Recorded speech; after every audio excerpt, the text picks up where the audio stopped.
नमस्कार साथियों, गौरव ज्ञान धारा में आपका स्वागत है। और एक और रिवीजन क्लास अपन लेकर आ गए। आज अपन पढ़ने जा रहे हैं अजमेर के चौहान। गुर्जर प्रतिहार वाली क्लास कल मैंने रिवाइज करवा दी है। कोशिश की है कि उसके अंदर भी आपको याद करवाया जाए जैसे हर क्लास में करवाया जाता है, और इजी वे में अपन याद करते हैं। मतलब लोड लेना तो अपने सिलेबस में है ही नहीं, और जो चीज सिलेबस में नहीं है उस पर ध्यान देना भी नहीं चाहिए। ठीक है, तो अनावश्यक बोझ नहीं बनाए, पढ़ाई को बिल्कुल आराम से करें, बहुत अच्छे से आपके कवर होगा। आज पढ़ने जा रहे हैं अपन अजमेर के चौहान। हर एग्जाम में लगभग इसमें से प्रश्न बनते हैं, चौहान वंश से संबंधित प्रश्न बनते ही बनते हैं, जिसमें मेन जो है वो अजमेर के चौहान ही है। अब सेकंड ग्रेड का सिलेबस देखें तो बड़ा स्पष्ट है, एकदम क्लियर कि अजमेर के चौहान पढ़ने। तो बस सिंपल है, जो चीजें सिंपल दे रखी है उसको सिंपल ही लेना चाहिए, उसको क्रिटिकल नहीं बनाना चाहिए। ठीक है, चले करें शुरू। पहला प्रश्न आप लोगों के सामने आपकी स्क्रीन पर ये रहा। सबसे पहला प्रश्न, इतिहासकारों ने चौहानों को किसका सामंत बताया है? कि भैया अपन पढ़ते हैं कि चौहान वंश की उत्पत्ति गुरु वशिष्ठ के यज्ञ से हुई, पृथ्वीराज रासो बताता है, ये बताता है। अलग अलग मत चलते हैं इतिहास में, ठीक है ना। कोई इतिहासकार क्या कहता है, कोई इतिहासकार क्या कहता है। यहाँ पे प्रश्न ये है कि इतिहासकारों ने चौहानों को किसका सामंत बताया है, कि ये किसके सामंत थे पहले। ठीक है, चाह मान इन्हें कहा गया, चाप हरि मान नए। ठीक है, ये इनका मैंने जब डेस्क्रिप्टिव क्लास ली थी तो आप लोगों को याद होगा, जैसे मैं बोलता हूं वैसे आप लोगों के वहां से लिंक होना चाहिए कि हाँ ये बताया था, चाप हरि मान नए। चाप यानी धनुष, हरि यानी भगवान, ठीक है, मान और नए। ठीक है, चलिए बताइए, कुषाणों का, शकों का, गुर्जर प्रतिहार या इनमें से कोई नहीं? तो ये तो हो ही नहीं सकता। ठीक है, इनमें से कोई नहीं वाला तो जब इतनी मेहनत करके प्रश्न लेकर आया हूं, सेशन लेकर आया हूं, तो इनमें से कोई नहीं कहने के लिए तो नहीं लाया होगा। तो ये तो सिंपल सीधा सिरे से खारिज। अच्छा, शक जो है, शक आक्रांता रहे हैं, शक शीतियन, ये एक तरह से विदेशी रहे हैं, बाहर से आकर आक्रांता आक्रमण किए हैं इन्होंने। ठीक है, तो यहाँ पे इसको भी काट सकते हैं अपन। फिर कुषाण यदि आप लोगों को ध्यान में आता है तो कनिष्क, हविष्क, ये सारे कुषाण वंशी थे। यहाँ पे अपन राजस्थान के इतिहास पे यदि फोकस करें तो अपने राजस्थान के इतिहास पे फिर निकल के आता है गुर्जर प्रतिहार। क्यों? गुर्जर प्रतिहारों का शासन अपन कब से कब तक मानते हैं? 6वीं से 12वीं सदी तक। ठीक है, और इस कारण जो है यहाँ पे गुर्जर प्रतिहारों के सामंत बताया गया है, किन्हें? चौहानों को। ठीक है, सिंपल सा प्रश्न है, सिंपल तरीके से ही। चलिए नेक्स्ट प्रश्न, निम्न में से असंगत है। अब इसमें से कौन सा संगत नहीं है? ठीक है, चलो धीरे धीरे अपन बढ़ेंगे व्याख्या की तरफ। चौहानों का आदि पुरुष वासुदेव, अजमेर के चौहान अजयराज यानी कि इनके संस्थापक, बूंदी के चौहानों का संस्थापक देवा, जालोर के चौहानों का कीर्तिपाल, और सभी सुमेलित है। देखो पांचवा ऑप्शन आपको एग्जाम में मिलने नहीं वाला है, क्योंकि ओएमआर में 4 ही गोले दिए होते हैं, 4 ही खाने होते हैं, उनमें से ही बनना है। यहाँ पे तो क्या है, अपन सहूलियत के हिसाब से दे सकते हैं एक्स्ट्रा। भाई गुरुजी जो है वो दे सकते हैं कि एक्स्ट्रा जाओ तुम्हारे लिए और मौज करो, राज करो। लेकिन वहां पे एग्जामिनर यूं नहीं क्या मौज करो राज करो, एग्जामिनर के नचन थारे ठारे ठारे खाओ। ठीक है, चलिए चौहानों का आदि पुरुष यदि बात करें, चौहानों का आदि पुरुष किसे कहा गया है? वासुदेव को कहा गया है। ठीक है, चौहानों का आदि पुरुष। अब ये चौहानों की कौन सी शाखा, मतलब कहां से निकले? तो चौहान जो है वो सांबर, ठीक है, सांबर, या क्या कह सकते हैं इसे, शाकंभरी। क्या कह सकते हैं? शाकंभरी शाखा का ये आदि पुरुष रहा है। यदि अपन इनके मूल स्थान की बात करें, ठीक है, तो मूल स्थान कौन सा रहा है? सपाद लक्ष्य। कौन सा कहते हैं? 1.25 लाख गांवों का समूह, सपाद लक्ष्य। यदि राजधानी की बात करें चौहानों की, तो ये सारी चीजें देखो दिमाग में आनी चाहिए। अहि छत्रपुर, अहि छत्रपुर, ये तो हो गई इनसे संबंधित बात। यानी कि मूल रूप से चौहानों का जो आप कह सकते हो संस्थापक कह सकते हो, आदि पुरुष कह सकते हो, वो कौन थे? वासुदेव जी। ठीक है, बिजुलिया शिलालेख में भी उल्लेख मिलता है इनके बारे में। अब बात करें कि अजमेर के चौहान वंश, इनकी स्थापना किसने की? यानी कि अजमेर को भी बसाया, तारागढ़ दुर्ग को भी बनाया, और वहां से इस वंश को आगे बढ़ाया, शाखा बढ़ाई, तो ये अजय राज ही है। इनके नाम से ही अजय मेरू और फिर अजय अजमेर, इस तरीके से नाम पड़ा, तो ये भी सही है। बूंदी के चौहान देवा है। अब बूंदी के चौहान कैसे याद रखोगे? देखो कोई भगवान वह, देवता वह, ठीक है।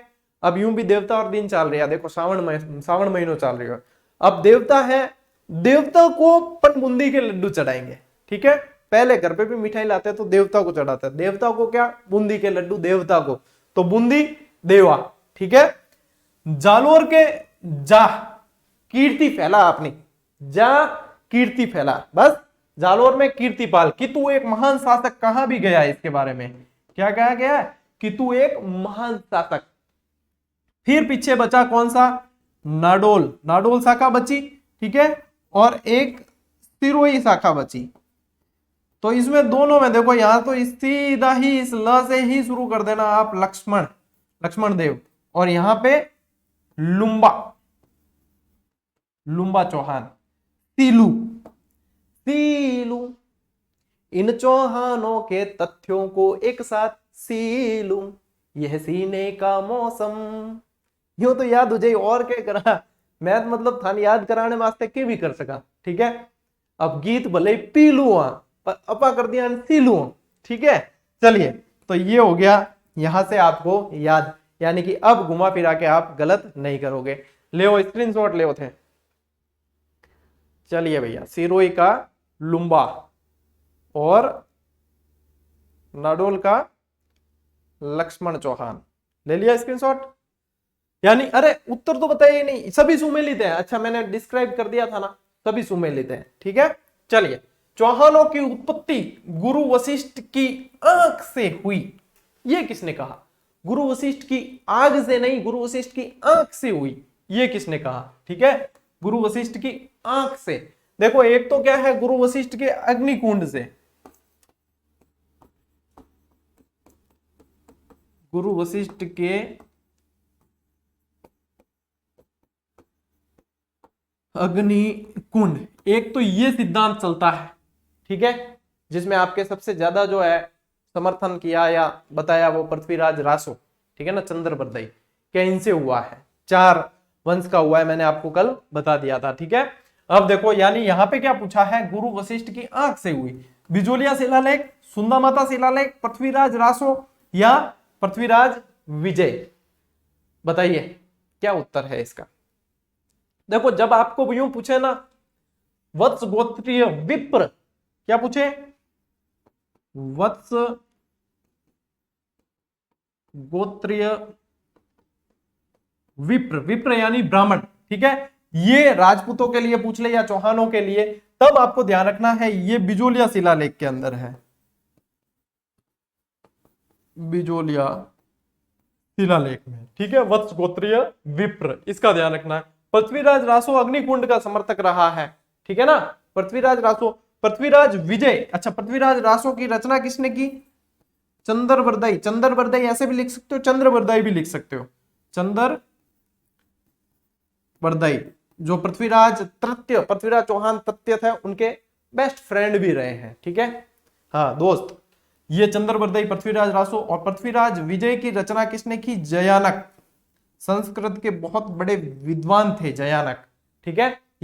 ये तो देखो अग्निकुंड के समर्थक रहे हैं, ये इनको सूर्यवंशी मानने के समर्थक रहे हैं जयानक, ठीक है। अब यहां पे क्या आया आपके उत्तर, वेरी गुड, उत्तर जो है लगातार सही आने चाहिए, ठीक है ना। सुंदा माता शिलालेख के अनुसार गुरु वशिष्ठ की आंख से हुई है, तो ये उत्पत्ति से संबंधित, यदि किसी ने उत्पत्तियां याद नहीं होती हो कि राजपूतों की उत्पत्ति से संबंधित तथ्य याद नहीं होते हैं या इनसे संबंधित, तो मैंने बहुत अच्छी तरीके से इनको बहुत शानदार कहानी के माध्यम से और तरीके से ट्रिक से याद करवाया। क्लास सर्च करके देख लेना, जो भी क्लास सर्च करनी हो ना, उस टॉपिक का नाम लिखो और आगे लिखना जीजीडी, ठीक है। जो भी क्लास सर्च करनी है, कोई भी क्लास, दिमाग में कुछ भी टॉपिक आता है ना, मैंने लगभग 1100 क्लास डाल रखी है, 1100 वीडियो है अपने चैनल पे, उसमें बहुत सारी चीजें पढ़ा रखी है, पॉलिटिकल, मनोविज्ञान, राजस्थान के तो सारे ही लगभग पढ़ा दिए, इंडिया, विश्व, सारे पढ़ा रखे हैं। तो जो भी या कोई टॉपिक नहीं होगा तो मान लीजिए नहीं आएगा, लेकिन 90% जो है, आप कोई भी टॉपिक लिखें उसके आगे जीजीडी लिखें, आपको लगभग उसमें मिल ही जाएगा। इतनी तो व्यवस्था आप लोगों के लिए कर दी है आपके इस भाई ने, ठीक है। चलिए, तो ये सुंदा माता शिलालेख, स्क्रीनशॉट लेना है क्या। अच्छा, इसकी पीडीएफ मत मांगा करो, इसकी पीडीएफ क्या दें आपको, ऑब्जेक्टिव सवाल है, डिस्क्रिप्टिव के तो मैं वैसे ही देता हूं, ऑब्जेक्टिव है, हाथों हाथ स्क्रीनशॉट ले लो, समझने रिवाइज के लिए है। इसकी पीडीएफ लेकर करोगे भी क्या, मैं हाथों हाथ आपको डिस्क्राइब करके बता रहा हूं। नेक्स्ट सवाल, चौहान वंश की वह शिव भक्त वेरी गुड। श्रावण का महीना और शिव भक्त रानी की बात आए तो फिर बात ही क्या है, महादेव की बात आ गई है। शिव भक्त रानी जो प्रतिदिन पुष्कर तट पर 1000 दीप प्रज्वलित करती थी, बताइए उसका नाम क्या है। आत्मप्रभा, संयोगिता, कर्पूरी देवी, सोमलवती। बताओ, देखें उत्तर खड़काओ फटाफट। ठीक है, देखो सोमलवती तो किसकी रानी थी, अजय राज की, अजय राज की थी ना भाई, इसके नाम से सिक्के भी जारी किए थे। कर्पूरी देवी किसकी रानी थी, सोमेश्वर की, सोमेश्वर, सोमेश्वर पृथ्वीराज चौहान, जिन्हें पृथ्वीराज तृतीय कहते हैं, उनके डैडी है ना, पिताजी सोमेश्वर, और उनकी धर्मपत्नी कर्पूरी देवी। ठीक है, अनंगपाल तोमर की बताते हैं कि ये पुत्री थी तोमर वंश की। वहां से दिल्ली फिर इसीलिए तो दिल्ली को लेकर जयचंद और पृथ्वीराज झगड़े थे। संयोगिता, जयचंद की बात आई और संयोगिता की बात आ गई, तो यहां पे ये किससे जोड़ेंगे इनका नाम, पृथ्वीराज तृतीय। अब इससे संबंधित तो इतनी कहानियां पड़ी है यूट्यूब पे और बहुत सारी कि कुछ बताने की जरूरत ही नहीं है। ठीक है ना, आजकल तो बच्चे पैदा होते ही जान जाते हैं संयोगिता कौन थी, पृथ्वीराज कौन था, इतनी सारी डिटेल पड़ी है चारों तरफ। हाँ, यहां पे जो है आप लोगों के उत्तर आत्मप्रभा। क्या है, आत्मप्रभा। इसका दूसरा नाम क्या था, रुद्राणी। इसको क्या कहते थे, रानी रुद्राणी भी कहा जाते थे। अच्छा, इनकी बात हुई, सबके धनी के नाम बताए अपन ने, सबके धनी बताए। ठीक है, क्या है कि इन धनी कौन हो, इन धनी कौन हो, अरे भी बता दो। ये जो है चंदन राज की पत्नी थी, किसकी, चौहान शासक चंदन राज की पत्नी थी, जो पुष्कर तट पर डेली का काम है 1000 दीप जलाकर भक्ति करनी है। खड़ेर काम नहीं, 1000 दीप है ना, थाने अगर डेली 10 दीप जलाने रो कह दियो, मैं दावे के साथ कह सकूं थे नियमित नहीं जला सको। ठीक है, मन कह दियो मैं भी नहीं जला सकूं, थान तो नियमित क्लास देखने ना कहानी तो भी थान जोड़ पड़ जाए के जनान, और 1000 दीप तो थे, बात छोड़ो। ठीक है, ये डेली देखो यहाँ पे क्या लिखा है, प्रतिदिन। ये प्रतिदिन शब्द में बहुत ताकत होती है, जो इस ताकत को पहचान लेता है ना, वो जो ठान लेता है वो पाता है। ये प्रतिदिन के अंदर इतनी ताकत होती है। देखो पुष्कर की बात हो रही है, ठीक है, तीर्थों का मामा, तीर्थराज, बावन घाट, ये सारी चीजें आप जानते हो, आप मुझसे ज्यादा विद्वान हो, हालांकि मैं तो हूं ही नहीं, आप लोग तो कई ज्यादा विद्वान हो। पुष्कर की बात हो रही है, लेकिन अपन क्या बात कर रहे हैं, चौहानों से संबंधित बात कर रहे हैं। पुष्कर, देखो एक तो क्या याद किया अपन ने, पुष्कर और 1000, यानी कि 1000 दीप जलाती थी ये शिव भक्त रुद्राणी। फिर एक याद करो, पुष्कर और 700, पुष्कर और 700 के गुरुजी, ये 700 क्या है, ये लुटेरे। ठीक है, क्या है, लुटेरे। हाँ, हकीकत में लुटेरे क्या थे, ये लुटेरे थे। क्या गुरुजी ऐसे कैसे लुटेरे, कैसे, ये थे चालुक्य लुटेरे। ठीक है, चालुक्य थे, 700 चालुक्य आए थे लूटने पुष्कर को। ठीक है, लूटने आए थे, इनको मौत के घाट उतारा पृथ्वीराज प्रथम ने। ठीक है, इनको पृथ्वीराज प्रथम ने मौत के घाट उतारा, ये याद रखना है। याद रह जाए नहीं, बस कोई करना है। ठीक है, मुर्गी बन जा, मुर्गा बन जा, है लेट आए जल्दी आए, ये चीजें नहीं करनी है। ठीक है, पढ़ाई में ध्यान दो ना। मैं हकीकत में मुर्गा बनाने मत आयो नहीं तो थे एक ही उबो नहीं रो, गुरु जी तो दाखल डूब गया है। मैं डांटता भी बहुत खतरनाक हूं, लेकिन आज तक आपको तो डांट पड़ी नहीं। चलो बढ़िया है, सौभाग्यशाली हो, ले स्क्रीनशॉट। 700 चालुक्यों को पृथ्वीराज प्रथम ने मौत के घाट उतारा था, याद रखें। देखो याद रखने के जितने तरीके, मतलब इजी वे में। ठीक है, यहाँ तो मतलब लोड लेन तो आप पढ़ावा ही कौन कदी, इजी वे में जितना याद रख सकते हो उतनी कोशिश की जाती है। ठीक, निम्न में से किस चौहान शासक ने वेरी गुड नहीं है, ठीक है, क्या वेरी गुड की उपाधि धारण की, वेरी गुड नहीं, वेरी गट की उपाधि धारण की। वेरी गट का मतलब क्या होता था, शत्रु संहारक, शत्रुओं को मारने वाला, शत्रुओं का संहार करने वाला, वेरी गट की उपाधि धारण की। के गुरु जी वेरी गुड आ रही हो मेरे दिमाग में, क्या वेरी गुड की उपाधि धारण की। चलो वेरी गुड से याद कर लेना, कोई नहीं। अजय राज, सिंहराज, गोविंद तत्य, या विग्रहराज द्वितीय? बताओ देखें उत्तर क्या होगा। वेरी गट कह दो, भले वेरी गुड कह दो, ठीक है, वेरी गट। अर्थ भी बता दिया, उत्तर बताओ।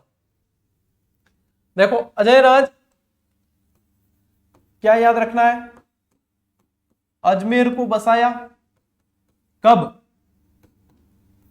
1113 में। इसकी रानी सोमलवती।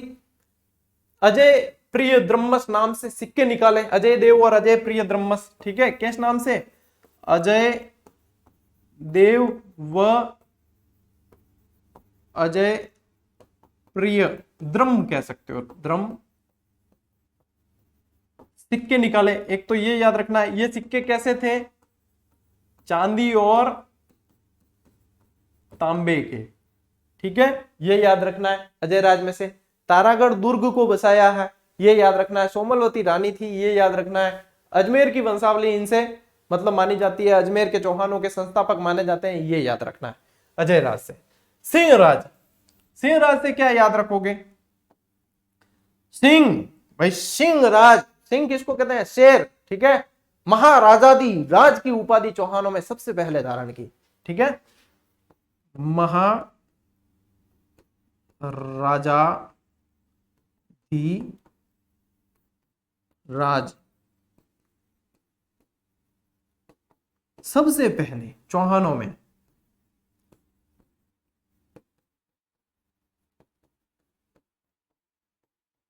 सिंहराज ने की। सिंहराज के समय है ना, अपने वो कहां का मंदिर था, हर्षनाथ का मंदिर सिक्कर वाला, उसका निर्माण पूरा हुआ, ठीक है, सिंहराज के समय। अब कई जना कहते सर गुवक बनायो मंदिर, तो माने याद आ रही हो, गुवक प्रथम बनायो। गुवक प्रथम पहला स्वतंत्र शासक था, उसने बनाया, लेकिन इनके समय में मंदिर पूरा हुआ, ठीक है, आई बात समझ में। बाल भर भी अंतर होना तो वो अंतर ही होता है, ठीक है। पॉइंटों में से भी अगर कोई रह जाए तो वो रहा हुआ ही माना जाता है, उसको सिलेक्ट नहीं माना जा सकता, यही बस अंतर है, समझने वाली बातें हैं, ठीक है। विग्रहराज द्वितीय, चलिए इतना कोई फैक्ट खास नहीं है। इसका उत्तर है आपके गोविंद तृतीय। क्या है उत्तर? वेरी गुड, ऐसे भी याद रख लोगे ना तो जी से गोविंद तृतीय, ठीक है। चलिए आगे बढ़ते हैं। अजय राज चौहान कौन से मत में आस्था रखता था? Very good. लारे अजय राज जी मैं व्याख्या करी भी, मैं व्याख्या कौन करी? क्यों मन, मेरे को तो पता है ना अगला प्रश्न क्या आने वाला है। इतना भी काला थोड़ियों के था, सारा ही उत्तर पहले ही बता था, थोड़ा सस्पेंस भी जरूरी है, ठीक है। वैष्णव, शाक्त, शैव या नास्तिक? देखो श्रावण का महीना है तो नास्तिक तो यहां बताएंगे नहीं, तो सबसे पहले तो पहला ही क्रॉस, ठीक है। अच्छा, मैं तो आप लोगों को ज्यादातर जो है डेस्क्रिप्टिव क्लासेस देता था, ठीक है, वस्तुनिष्ठ देता नहीं था, ये तो रिवीजन करवाने के हिसाब से। बताओ देखिए वस्तुनिष्ठ का अंदाज भी आप लोगों को कैसा लग रहा है? सही है कि नहीं? याद मतलब व्यवस्थित तरीके से रिवीजन हो रहा है या नहीं? क्रम से जिस टॉपिक को उठाया पूरा रिवीजन, ये सारी चीजें इसके अंदर आपको मिल रही है या नहीं मिल रही, ये चीज बतानी है, ठीक है। अच्छा, ये मत सोचा करो कि सर हमने तो कई बार आपको बता दिया है, बार बार क्या कमेंट करें। अरे कमेंट सिर्फ हम नहीं पढ़ते, कमेंट दुनिया पढ़ती है, ठीक है ना। आप जीजीडियंस हो, ध्यान रखना, आप लोगों के लिए क्लासेस नियमित आती है, तो दुनिया पूरी कमेंट पढ़ती है, उसके लिए आपको नियमित कमेंट तो करनी ही है। मैं तो पढ़ता ही हूं, सारे पढ़ता हूं, लेकिन भाई दुनियादारी है, दुनियादारी ने दिखानो भी तो है कि काम यूं भी करी जाए, ठीक है। तो कमेंट करना आपकी जिम्मेदारी, क्लास में नियमित दो ना, कमेंट मत क्या करो। चलिए उत्तर दो, लाइक शेयर सब्सक्राइब मैं नहीं कहता हूं, ये होते रहेंगे, ये चलता रहेगा, कमेंट कर दिया करो बस। अजय राज चौहान कौन से मत में आस्था रखता था? वैष्णव, शाक्त, शैव? देखो वैष्णव धर्म जो होता है ना, वो विष्णु के उपासक होते हैं। किसके? विष्णु भगवान के उपासक, विष्णु के उपासक, इनको कहा वैष्णव। शाक्त जो होते हैं वो शक्ति के उपासक, शक्ति यानी माता जी, ठीक है ना, अपन कहते हैं ना माता जी, कुल देवी, जो देवियां होती है वो शाक्त धर्म से संबंधित, ठीक है। शैव धर्म से संबंधित यानी कि शिव जी के उपासक, शिव के उपासक, महादेव के उपासक, भोलेनाथ के उपासक, नाथों के नाथ के उपासक, महाकाल के उपासक। इतने जब बोला है, श्रावण का महीना है, तो ये अजय राज कैसे बच के जा सकता है? इसका उत्तर भी है शैव उपासक, ठीक है, शैव था। देखो एक तो अजय राज ठीक है, और एक अर्नोराज, ये दोनों ही शैव उपासक थे। कौन थे? शैव थे। लेकिन शैव थे तो ऐसे नहीं कि कोई दूजो आ जाए, विष्णु उपासक आ जाए तो बिन घुमालाता टेक दे, यूं नहीं है। शैव उपासक है लेकिन धार्मिक सहिष्णु थे, ठीक है, सबको आदर सबको देते थे, लेकिन ऐसे नहीं, कट्टर नहीं कि हाँ भाई मैं शैव हूं तुम दूसरे नाम क्यों ले दियो है, यूं नहीं करना है। मतलब हम इनके उपासक हैं, हम महाकाल के उपासक हैं, लेकिन बाकी सबको भी मानते हैं, ठीक है, समझ गए। चलिए ले बड़ा आगे। नेक्स्ट प्रश्न, किसने लिखा? अर्नोराज ने अजमेर को तुर्कों के रक्त से शुद्ध करने के लिए अजमेर में आना सागर झील का निर्माण किया। 2-3 प्रश्न तो आपके इस प्रश्न के अंदर ही आ गया, ठीक है। कैसे कि अर्नोराज ने तुर्कों के खून को साफ करने के लिए आना सागर का निर्माण किया, यानी आना सागर का निर्माण किसने किया? अर्नोराज ने किया। क्यों किया? इसका उत्तर तो इसी के अंदर आ गया। अब कोटेशन है कि किसने कहा, तब जाके जो है दिमाग पे जोर पड़ता है। चंद्रबरदई, जयानक, सोमदेव या मेरुतुंग? बताओ। मेरुतुंग ने तो प्रबंध चिंतामणि, प्रसिद्ध ग्रंथ प्रबंध चिंतामणि के रचयिता मेरुतुंग, ठीक है। पृथ्वीराज रासो, चंद्रबरदई। पृथ्वीराज विजय, जयानक, ठीक है। लारे कौन रही हो? सोमदेव। ललित विग्रहराज, सोमदेव, ठीक है। लिखोगे व्याख्या करोगे, इन तो कर दी, इन्हीं बता दी। ललित विग्रहराज बता दियो, मुंडे रेडी, थोड़ो मनी रेस्ट दियो। आना सागर, चलिए व्याख्या यदि करनी है ना,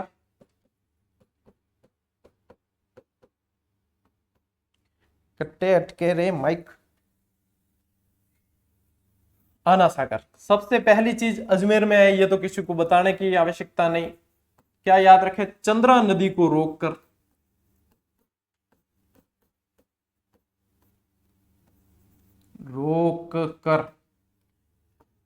हाँ। दूसरा यहां पे जो है दौलत उद्यान, दौलत उद्यान, ठीक है। एक चीज याद रखो, यहां पे 12 दरी, 5 12 दरी है, 12 दरी, और खाम खा के दरवाजे, खाम खा, 3 खाम खा के दरवाजे, ये सारे आना सागर के किनारे हैं, ठीक है। तो आना सागर की बात आई तो इतो तो करदा, ठीक है। इसका उत्तर है आपके जयानक, ठीक है। जयानक ने ये किस में कहा? पृथ्वीराज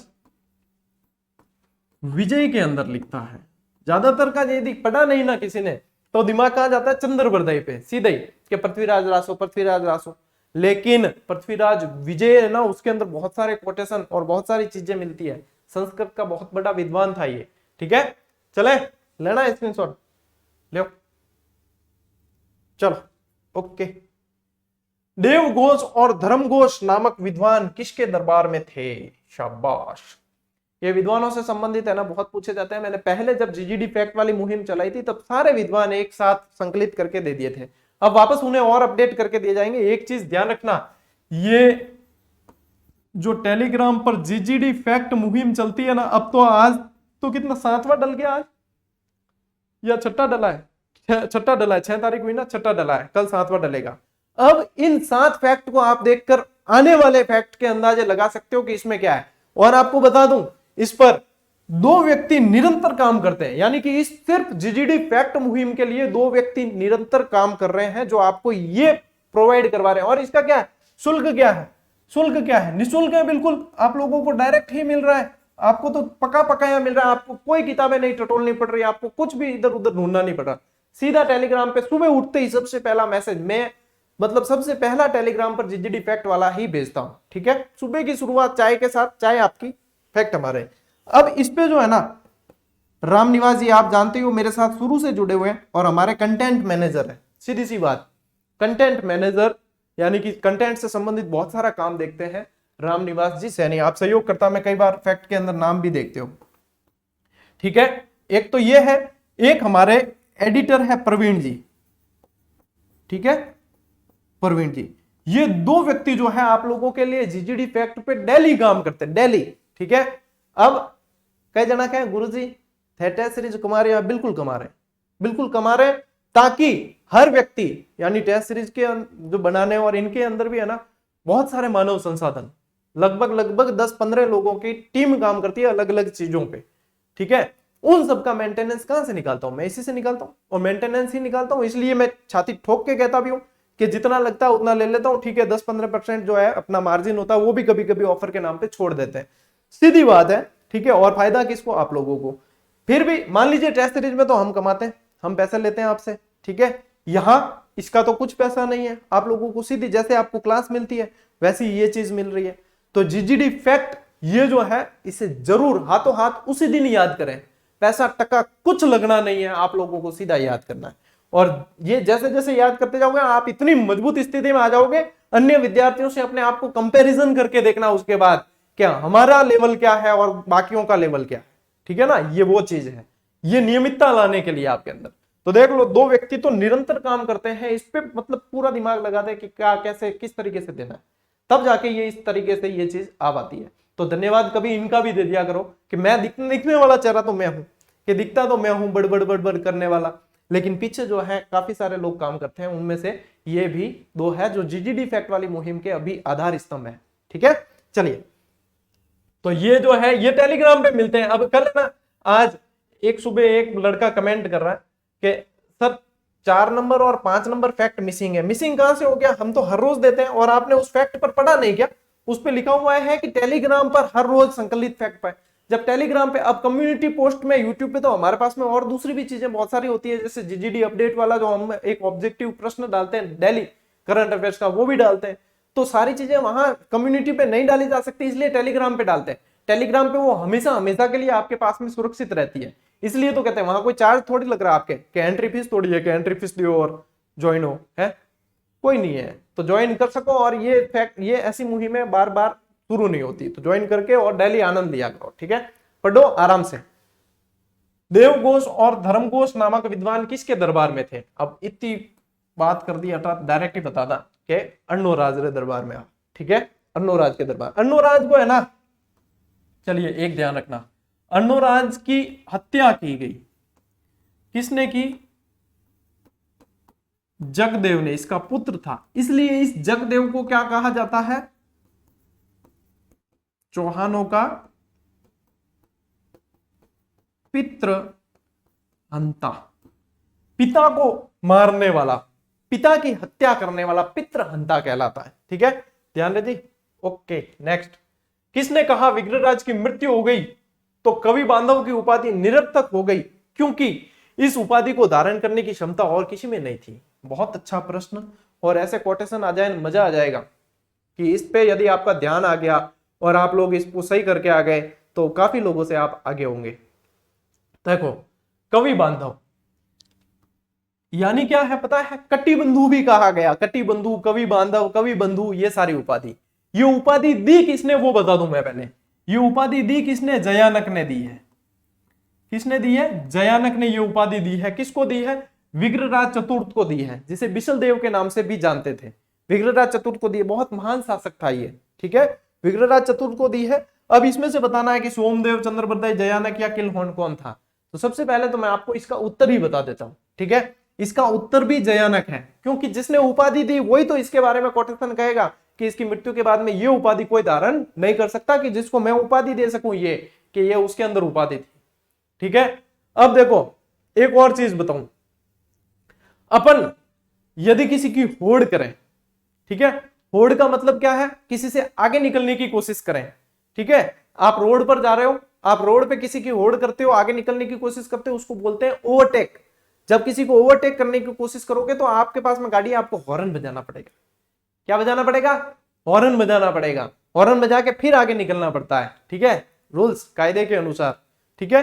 तब ध्यान रखना कि ये किल हॉर्न है ना, ये आपको याद आएगा। हॉर्न, हॉर्न किस लिए काम है ना? होड़ के लिए। किसके लिए कहा? होड़ के लिए। किस लिए? होड़। किससे होड़ करनी है? किल हॉर्न ने कहा है इसी के बारे में, विग्रहराज के बारे में, कि विग्रहराज जो है ना एकमात्र ऐसा चौहानों का शासक था जो अकेला कालिदास और भवभूति की होड़ कर सकता था। कालिदास और भवभूति की होड़ कर सकता था, यह कहने वाला कौन था? किल हॉर्न। इसलिए मैंने आपको हॉर्न से संबंधित इतनी गाथा सुनाई कि हमेशा याद हो जाए, ठीक है। चंद्रप्रदेश के बारे में क्या बता, बहुत बता दियो। सोमदेव जो है ना विग्रहराज दरबारी कवि और ललित विग्रहराज पुस्तक लिखी। ठीक है, चलिए नेक्स्ट। अजमेर में संस्कृत पाठशाला का निर्माण किसने किया? अरे वाह, बहुत बढ़िया। ये आया हुआ प्रश्न है, ये सारे में से आए हुए, लेकिन ये और ज्यादा इंपॉर्टेंट है। ये तो अभी हाल ही में फर्स्ट ग्रेड के अंदर भी आया था। संस्कृत पाठशाला का निर्माण, जिसे बाद में क्या 2.5 दिन के झोपड़े के रूप में जाना गया। 2.5 दिन का झोपड़ा, पंजाब शाह का उर्स भरता है इसलिए 2.5 दिन का झोपड़ा कहते थे। कई जने कहते हैं इस संस्कृत पाठशाला को तोड़कर और इसको फटाफट 2.5 दिन में बना दिया, इसलिए कहा जाता है 2.5 दिन का झोपड़ा। ठीक है, कि तोड़ के थोड़ी बहुत जो है रफूकारी वगैरह करके और बना दिया, इसलिए 2.5 दिन का झोपड़ा। लेकिन क्या है कि पंजाब शाह का उर्स भरता है वहां 2.5 दिन का, इसलिए 2.5 दिन का झोपड़ा कह देते हैं। विशल देव, पृथ्वीराज, अर्णोराज या अजयराज? बताओ। देखें, अर्णोराज के बारे में व्याख्या खूब कर दी, पृथ्वीराज की आगे कर देंगे, अजयराज की कर दी आपके। यहाँ पे इसका उत्तर जो है वो विशल देव है। इसी विशल देव को विग्रहराज चतुर्थ भी कहा जाता था, विग्रहराज चतुर्थ। इस विग्रहराज चतुर्थ ने एक खुद की रचना है, एक जो लिखी हरिकेली नाटक। क्या है? हरिकेली नाटक की रचना की, जिसकी कुछ पंक्तियां 2.5 दिन के झोपड़े पर लिखी हुई है और कुछ पंक्तियां लिखी हुई ब्रिस्टल के अंदर राजा राममोहन राय का स्मारक है वहां पे लिखी हुई है, और ये चीजें पूछी गई। ये संस्कृत पाठशाला वाला प्रश्न जो है ना, ये पूछा गया प्रश्न है, तो बहुत ही मोस्ट इंपॉर्टेंट है, इसको हल्के में नहीं लेना है। ठीक है, चलिए नेक्स्ट।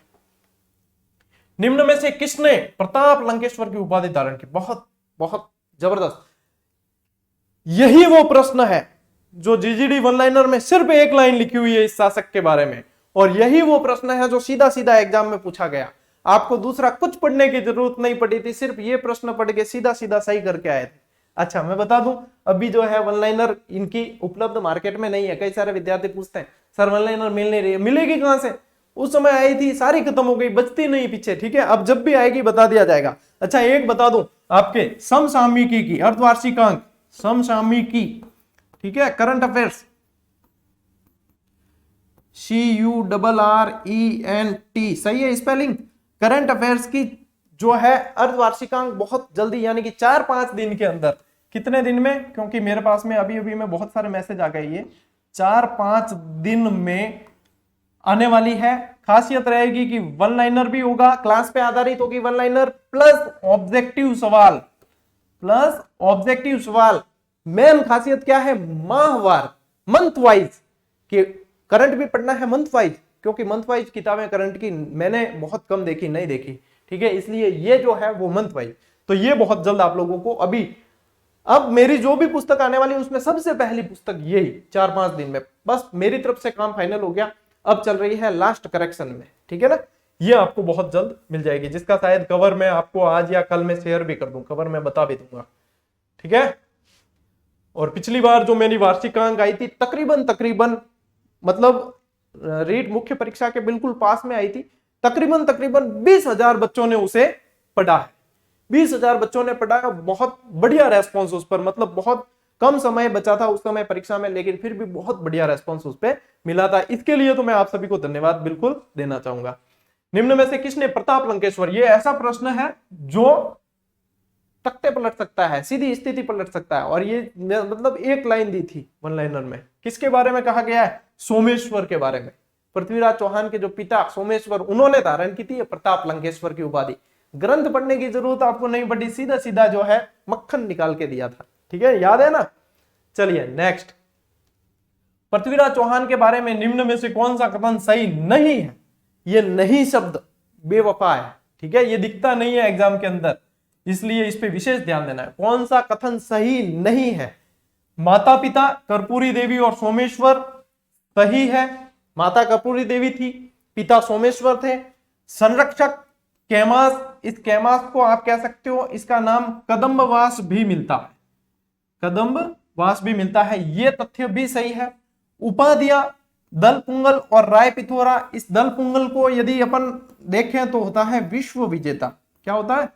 विश्व विजेता। अर्थ क्या होता है? विश्व विजेता। यदि राय पिथोरा का अर्थ देखें तो क्या होता है? बताओ, देखें, युद्ध में पीठ न दिखाने वाला।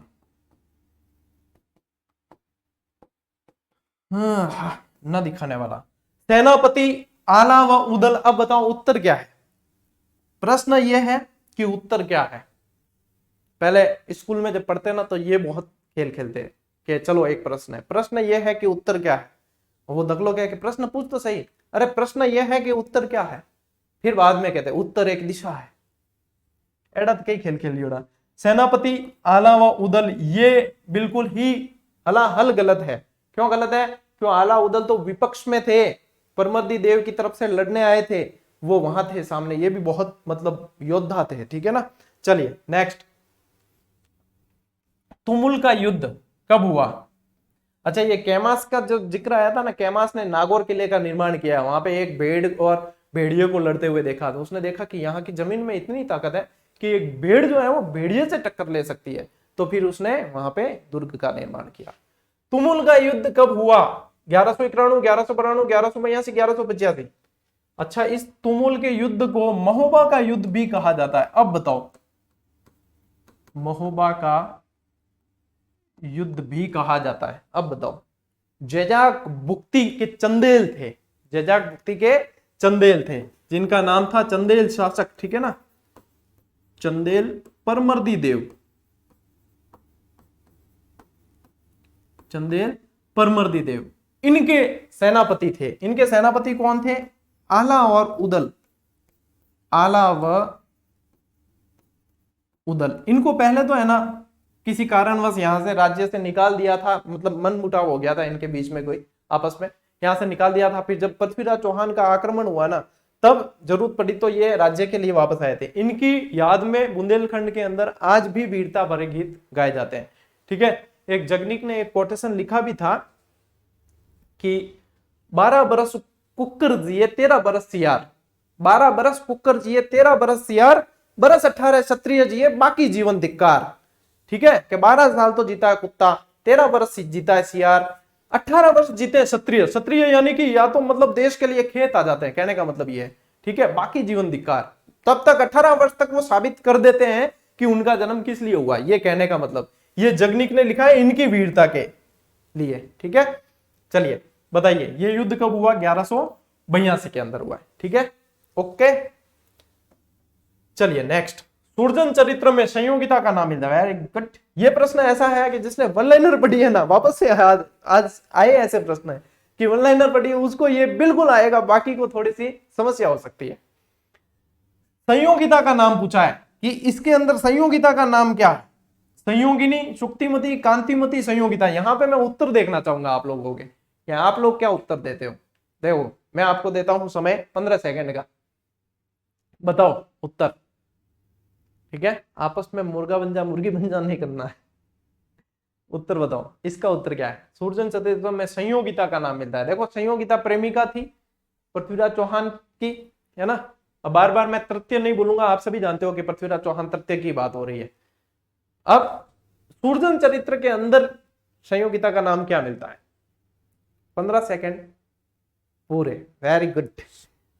यदि सुरजन चरित्र की बात करें तो उसके अंदर मिलता है कांतिमती नाम मिलता है, ठीक है। संयोगिता नहीं मिलता, उसके अंदर कांतिमती मिलता है।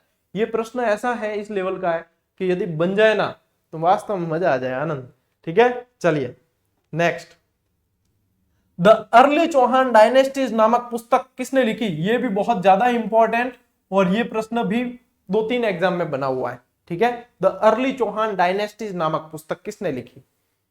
पंडित Gaurishankar Hirachand Ojha, doctor Dashrath Sharma, doctor Gopinath Sharma, colonel James Tod. इन भाई साहब को कहा जाता है राजस्थान के इतिहास का जनक, राजस्थान के इतिहास का जनक। एक तो ये, एक कहा जाता है घोड़े वाले बाबा, ये कॉमन सवाल है, घोड़े वाले बाबा, ठीक है। गौरीशंकर हीराचंद ओझा है ना, इन्हें राजस्थान का वास्तविक जनक कहा जाता है। राजस्थान का वास्तविक जनक, रोहिड़ा गांव के थे ये, वास्तविक जनक कहा जाता है। अब दशरथ शर्मा कालीबंगा को तीसरी राजधानी बताई, ये बताया था। गोपीनाथ शर्मा की कुछ किताब मैं राजस्थान का इतिहास मैं खुद पढ़ता हूँ, ठीक है, मेरे स्टडी टेबल पे हमेशा रहती है ये किताब, क्योंकि इसके अंदर बहुत मतलब व्यवस्थित ऑथेंटिक चीज जिसको आप कहते हो ना, मैं अपनी वन लाइनर को लिखने में इस पुस्तक का बहुत सहारा लेता हूं, जो डाउट क्लियर करने होते हैं वगैरह ये सारी चीजें। डॉक्टर दशरथ शर्मा, देखो यहां पे क्या पूछा है, द अर्ली चौहान डायनेस्टीज, उत्तर तो है डॉक्टर दशरथ शर्मा, लेकिन यदि कंफ्यूजन रहे, जिनको कंफ्यूजन रहता है उनको याद कैसे रखना है। अर्ली का मतलब क्या होता है, अर्ली का मतलब क्या होता है, अर्ली अर्ली मॉर्निंग उठना है, अर्ली यानी जल्दी, ठीक है। दशरथ, राजा दशरथ जो थे ना, उन्होंने डिसीजन लेने की बहुत जल्दबाजी की, अर्ली डिसीजन लिए उन्होंने, अर्ली डिसीजन लिए ना, कैकई को कह दिया हाँ जो भी मांगेगी बस ओके, जब भी मांगेगी। एक तो देखो जो भी मांगे ना तो हाथों हाथ उसको क्या, हाथों हाथ मांग और हाथों हाथ ले, सोचने का समय नहीं देना, मांग के फिर वो दिमाग लगा के मांगता है, ठीक है। कैकई को भी यहाँ पे इन्होंने कहा अर्ली, जल्दी जल्दी जो मांगेगी तो क्या ओके, जब मांगूंगी तो क्या ठीक है ओके, जब वचन दे दिया फिर फंस गए। तो यहाँ पे यानी कि अर्ली जहां पे शब्द आएगा वहां पे जल्दबाजी यानी आपको दशरथ शर्मा याद रखना है, ठीक है, डॉक्टर दशरथ शर्मा।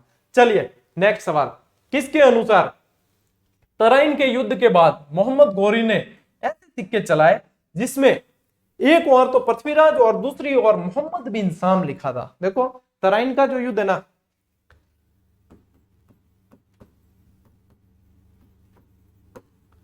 तराइन के दो युद्ध हुए हैं, ठीक है। एक प्रथम तो हुआ है 1191 में और दूसरा हुआ है 1192 में। इसके अंदर मोहम्मद गौरी जीत जाता है, पृथ्वीराज चौहान को यहाँ पे हार का मुंह देखना पड़ता है। अब उसके पीछे पूरी स्टोरी आप लोगों को देखो, क्योंकि ये रिवीजन क्लास है, आप लोगों को पता है कि क्या स्टोरी रही थी, कैसे क्या इसने बहाना बनाया था मोहम्मद गौरी ने कि मैं तो मेरे भाई का सैनिक हूं, मेरे को क्या पता, मेरे को तो इंतजार करना पड़ेगा, क्योंकि वहां मुल्क को भी भेजा दूत बनाकर वगैरह, बहुत सारी चीजें स्टोरी है। तो ये दो है। ये तराइन का जो मैदान है ना, ये तराइन का मैदान हरियाणा में पड़ता है। कहां पड़ता है, हरियाणा में, करनाल,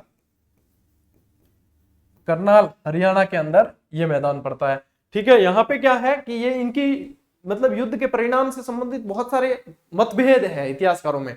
कोई कहता है कि पृथ्वीराज चौहान युद्ध स्थल में मारा गया, कोई कहता है कि पृथ्वीराज चौहान को बंदी बनाकर ये गजनी ले गया, उसके बाद में फिर ये चंद्रबरदाई कहता है, ठीक है, उसके बाद में मतलब इसको बंदी बनाया। पृथ्वीराज चौहान शब्द वेदी विद्या जानता था, फिर कहा 4 बांस 24 गज अंगुलष्ट प्रमाण था, ऊपर सुल्तान है मत चौके चौहान।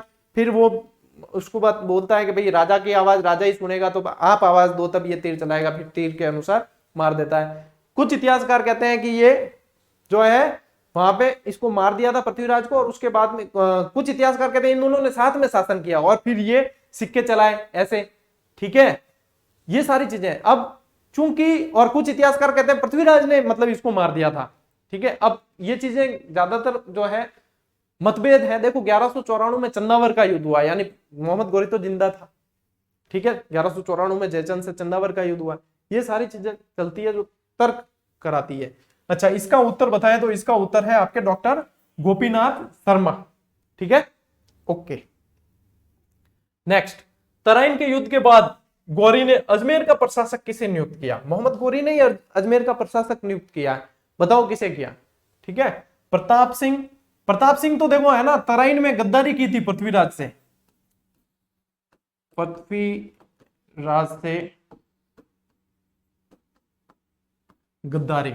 गोविंदराज, हरिराज, समर सिंह, ये जो था ये जालोर का था और पृथ्वीराज का सहयोगी था इसमें।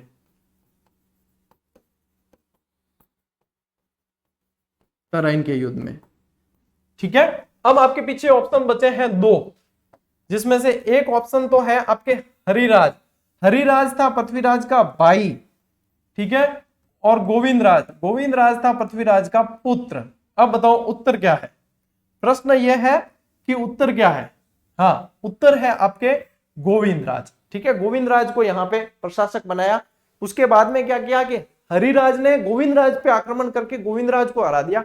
गोविंदराज को जाना पड़ा रणथंभौर, तो रणथंभौर के चौहानों का संस्थापक कहलाया गोविंदराज। एक छूट गया था पीछे, वो इसीलिए छोड़ा था कि यहां पे बताना है, ठीक है। चलिए नेक्स्ट, अजमेर के पास स्थित पुष्कर में वराह मंदिर का निर्माण किसने करवाया? ये प्रश्न देखो आए हुए हैं, ये जितने आए सब आए हुए हैं, लेकिन यहाँ पे देखो ये लगा हुआ भी L2 2022 में आया है। ये आया है आपके फर्स्ट ग्रेड टीचर 2022 के अंदर। क्या आया? विख्यात स्मारक। यही मैंने आपको आगे कहा था कि ये प्रश्न आया हुआ है। तो देखो, विख्यात स्मारक अढ़ाई दिन का झोपड़ा या तत्कालीन संस्कृत महाविद्यालय का निर्माण किसके द्वारा किया गया? तो यहाँ पे संस्कृत महाविद्यालय किसने बनवाया था? विग्रहराज चतुर्थ ने बनवाया था। विशल देव जिसे कहा गया, तो इसका उत्तर तो आ गया ये। अजमेर के पास स्थित पुष्कर के वराह मंदिर, ठीक है, देखो एक तो पूछे आपको वराह मंदिर, एक पूछे 12 मंदिर,